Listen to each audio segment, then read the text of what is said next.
So how do I tell if it's clean? So I know the steps to do it. I've determined, I've got to have time, temperature, concentration, impingement.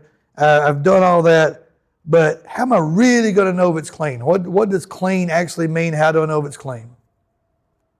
So there's a test called a salt spray test. It is a forced failure test. We are forcing the coating to fail, and I want to know how long it takes it to fail.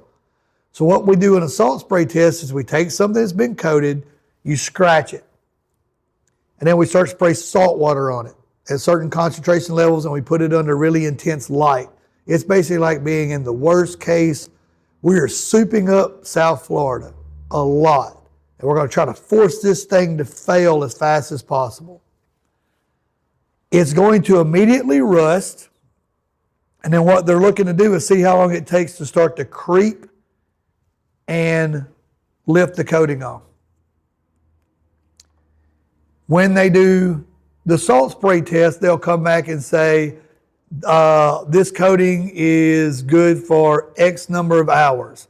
So let's talk about the X number of hours for a second. So here's you a marketing thing, okay? Why do you want a powder coat? Why should your customer why should a manufacturer local to you bring, let me rephrase that. Why should they bring you stuff to coat? That's in part of your branding, why you're better than everybody else that coats. But the customer that is painting something, why should they convert what they paint over to powder coat it? And you're trying to pick up that business? Here's your marketing part on that, right? We can go to any car lot,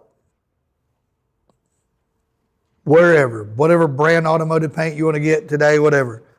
Take a part off that's been painted, scratch it, put it in a salt spray cabinet, and it's probably going to hold up to 300 to 400 hours in the cabinet before it fails.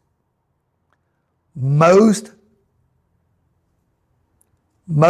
powders that are manufactured by a reputable powder coating manufacturing company, not people that rebox, that not scrap powders, not whatever, because you don't know what all that actually is. The actual manufacturers of powder, the PPGs, the Sherwin-Williams, the real brands of powder. Most of their powders will hold up to a minimum of 1,000 hours.